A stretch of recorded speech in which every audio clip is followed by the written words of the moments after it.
दोस्तों class 10th math chapter 5 AP का एक क्वेश्चन 2018 में पूछा गया था कि यदि किसी एपी के प्रथम दो पदों का योग 5n -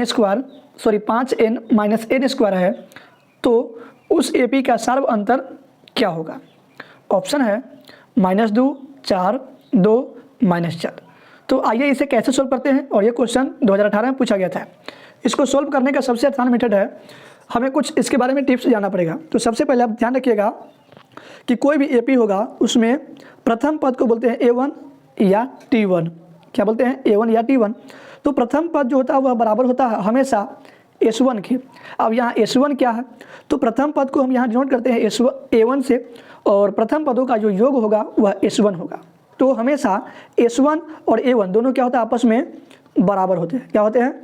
बराबर होते हैं। ठीक है, A1 और S1 क्या होते हैं, आपस में दोनों बराबर होते हैं। तो हमसे क्वेश्चन पूछा गया है कि यदि किसी एपी के प्रथम दो पदों का योग 5n - n स्क्वायर है तब उसका सार्व अंतर अथवा डी कॉमन डिफरेंस क्या होगा।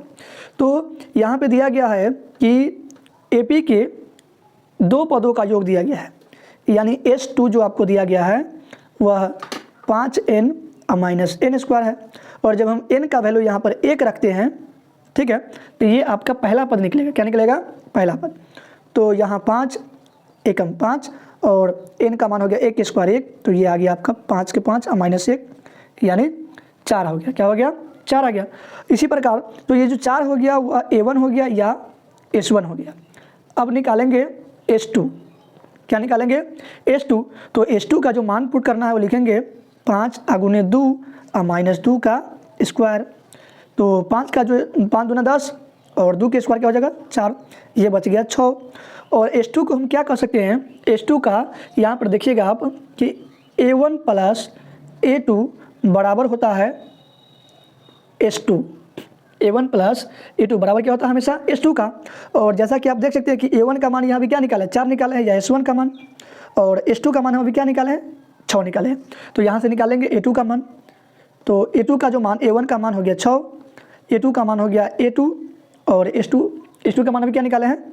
सॉरी, A1 का मान निकाले थे अभी 4। A1 का मान क्या निकाले? 4। A2 का मान A2 और S2 का मान क्या निकाले? 6। तो यहाँ से A2 का मान क्या हो जाएगा बता सकते हैं आप? 6 में से गया 4 तो हो जाएगा 2।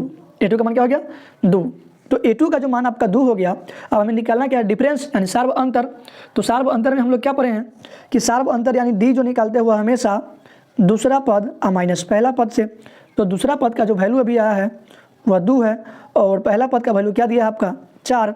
तो 4 में से गया 2 तो क्या बचेगा? -2। तो ये डिफरेंस आपका क्या आ गया? -2, जो कि आपका ऑप्शन नंबर ए जो है वह राइट आंसर है। उम्मीद करते हैं समझ गए हम। Thanks for watching the video.